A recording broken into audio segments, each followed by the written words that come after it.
एक समय एक सिमली नाम की लड़की थी और वो किसी गुरु से उपदेशी थी, आस्था भगवान में गणी थी। और प्रारंभ से ही ये ऐसा रहा है कि जगत और भगत का आपस में मतभेद बना रहा, और जिस कारण से भक्तों को बहुत कठिन यातनाएं सहन करनी पड़ी। संसार की रीतियां, सांसारिक जो परंपराएं हैं, वो यहाँ इस काल के जाल में रहने के लिए व्यवस्थित है, एक व्यवस्था है। और जो लोग परमात्मा से परिचित नहीं है वो इन्हीं में व्यवस्थित है। उस लड़की की बहुत आस्था थी। नगर के बाहर एक साधु का आश्रम था। वो लड़की उस महात्मा को आहार करा के आती थी, उनकी सेवा भी करती थी और शाम के समय अपने घर आ जाती थी। कुल के लोगों ने, परिजनों ने बहुत कुछ प्रतिबंध लगाए, लेकिन लड़की नहीं मानी। उस सिमली का एक भाई था, मंसूर नाम था उसका। उसको अन्य व्यक्तियों ने कहा कि आपकी बहन शाम के समय और गैर टाइम को वक्त जाती है संत के आश्रम में। देख ले भाई, इज्जत का सवाल है और पूरे नगर में चर्चा चलती है अपनी बहन को बनाकर। अब मंसूर ने सोचा भी पहले ये देख तो लूं, वास्तव में वहां उस आश्रम में ऐसा क्या है। इस दृष्टिकोण से जब उसकी बहन शाम के समय प्रतिदिन जाती थी साधु का भोजन लेकर, जिस दिन घरवाले भोजन नहीं देते थे तो वैसे जाती थी, उनकी सेवा कराती थी, कोई कपड़े धोआती थी, कुछ देर उनकी चरण दबा देती थी। अब मंसूर ने, भाई ने सोचा कि सीधा संत से बोलना अच्छा नहीं होता। साधु संत बड़े सहनशील होते हैं और सिद्धि युक्त होते हैं। अपराध के विषय में कुछ उठपटांग कहना हानिकारक हो सकता है। उसने क्या किया कि आश्रम के बाहर खड़ा हो गया और जैसी भी कच्ची पक्की कोई द्वार थी उसके अंदर कोई सुराख था। उस सुराख से वो देखने लगा। छोटा सा आश्रम था, को 100 गज का होगा, गणित करना 150 गज का, और उसमें एक झोंपड़ी डली हुई थी। संत जी बाहर बैठे थे, गर्मियों के दिन थे, चंद्रमा की रोशनी थी। तो उसने देखा कि लड़की ने जाके भोजन कराया महात्मा को, फिर बर्तन साफ किए, 1-2 कपड़ा धोआ, फिर महाराज जी के चरणों को दबाने लगी, सेवा करने लगी। तो क्या हुआ कि ऐसे उस महात्मा ने हाथ किया, आकाश से एक अमृत का प्याला आया। संत ने पिया, आधा उस बेटी को दिया। संत ने कहा कि बेटी, इसमें से थोड़ा सा एक नालायक व्यक्ति खड़ा है, उसके भी मार देख छींट, इस सुराख के अंदर से जा और उसके भी लगा दे, थोड़ी सी कल्याण हो जा। एक नालायक व्यक्ति खड़ा है। अब उसने जाकर के, लड़की ने आदेश पालन करना था, उस सुराख में से ऐसे कर दिया। उसने देखा कौन है, कैसे है, तो उसके भी जीभ पर वो थोड़ा सा अमृत की छींट लगी। एकदम उसके हृदय में एक विशेष प्रेरणा हुई कि मैं बहुत पापी हूँ, मैं नीच हूँ, और ऐसे पाक साफ महापुरुष के विषय में मेरे मन में दोष आया, रोता हुआ आश्रम के अंदर प्रवेश हुआ और कहा, महाराज मुझ पापी का भी उद्धार हो सकता है। मैंने आपके बारे में बहुत गलत सोचा। उस संत ने कहा, बेटा जब तक बोध नहीं होता, ज्ञान नहीं होता, तब तक प्राणी के ऐसे अपराध अक्षमा करने योग्य होते हैं।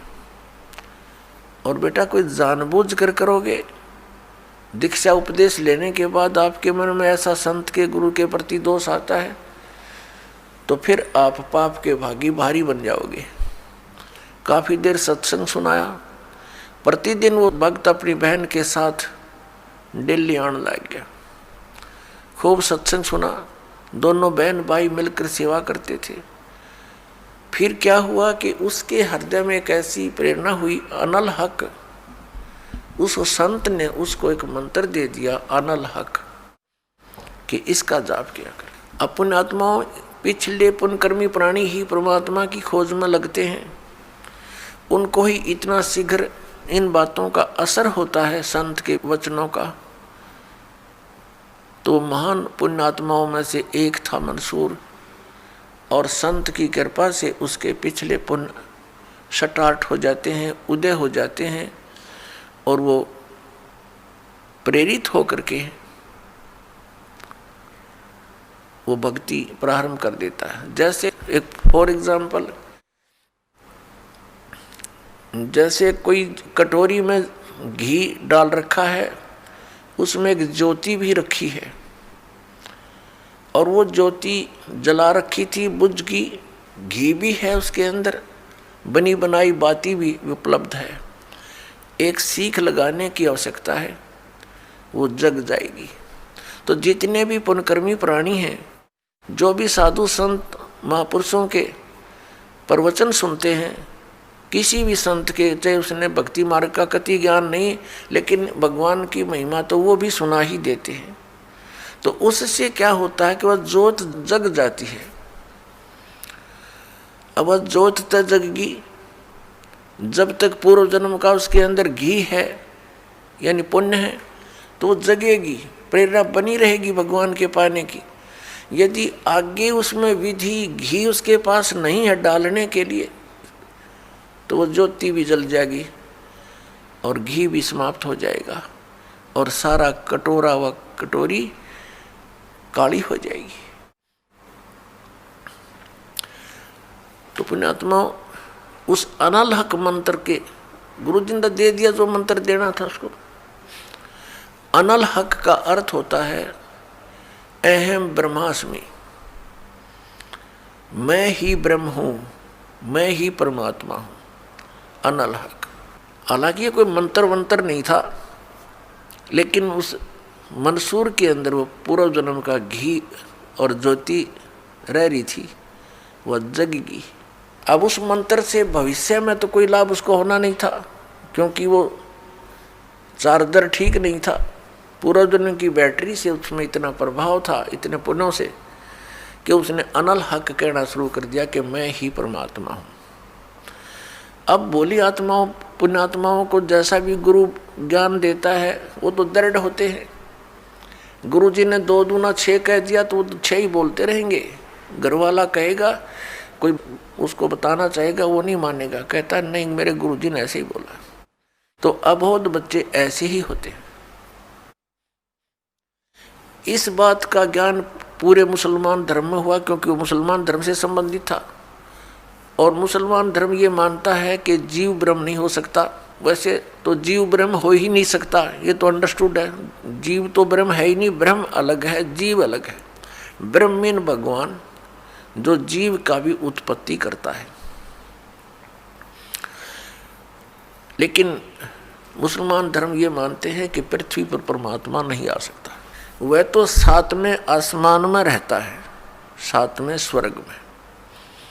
और कोई ये कहता है कि पृथ्वी पर परमात्मा है, वो दंड का अधिकारी है, वो भ्रमित कर रहा है, मुसलमान धर्म के विधान को बिगाड़ रहा है।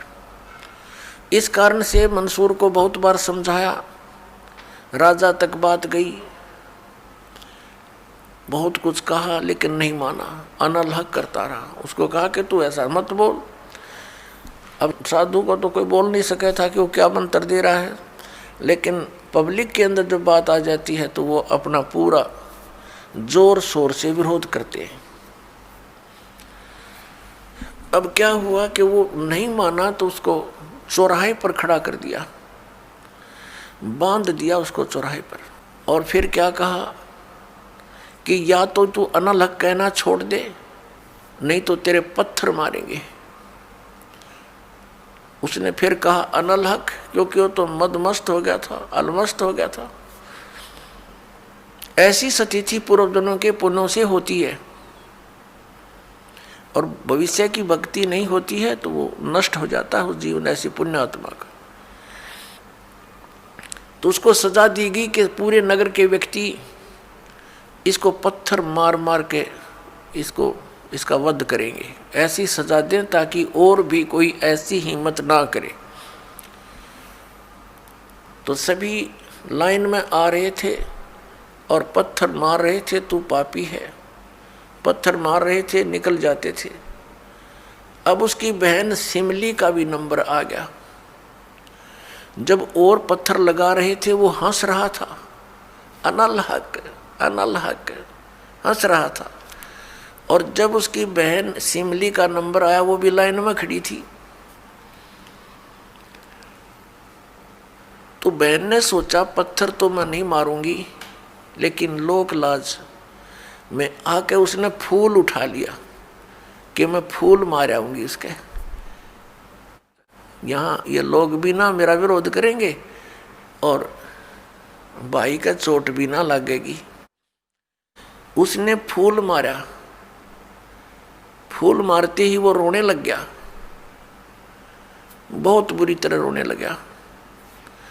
तब सिमली ने कहा कि भाई लोग तेरे पत्थर मार रहे थे, उनके पत्थरों से नहीं रो रहा था, और तू मेरे फूलते रोने लग गया। अरे ये कोई चोट थोड़ी लगी तुझे? उसने कहा सिमली ये तो अनजान थे, इनका मुझे दुख नहीं था, तू तो परिचित थी मैं किसके ऊपर फिदा हो रहा हूँ। और तेरा हाथ कैसे हो गया नालायक मेरी तरफ? तूने भगवान की तरफ हाथ कर दिया, मैं भगवान के लिए ड्यूटिड हूँ, और तूने क्या समझा फिर ज्ञान को? न्यू रो रहा हूँ, तेरा जीवन बर्बाद हो गया, तूने ज्ञान समझा नहीं बहन। तेरे फूल का मुझे इसलिए दर्द हुआ, तू तो परिचित थी इस बात में। उसके बाद नहीं मरा वो पत्थरों से, कहने लगा या तो कहना छोड़ दे अनलहक, नहीं तेरा हाथ काटेंगे। उसने कहा अनलहक, हाथ काट दिया। फिर कहा दूसरा हाथ काटेंगे या बंद कर दे, अनलहक। तेरी गर्दन काटेंगे, बंद कर दे, अनलहक, काट दिया। अब उसको गाड़ा नहीं, मुसलमान धर्म में नीचे दफनाते हैं जमीन में, उसको सवा कर दिया काफिर समझकर कि काफिर जलाए जाते हैं, उनकी सोच है। और उस राख को जल में फेंक दिया कि इसका नामो निशान मिट जाए दरिया में। कहते हैं वो राख भी, ऐस भी, वो भभूत भी अनलहक अनलहक अनलहक करती जा रही है। और 1000 मंसूर बनकर गलियों में घूम रहे हैं। सबने दरवाजे बंद कर लिए, टट्टी पेशाब निकल गया, लोगों का घबरा गया, ये क्या हो गया, भगवान का भगत था, ऐसा हो कर दिया इसके साथ।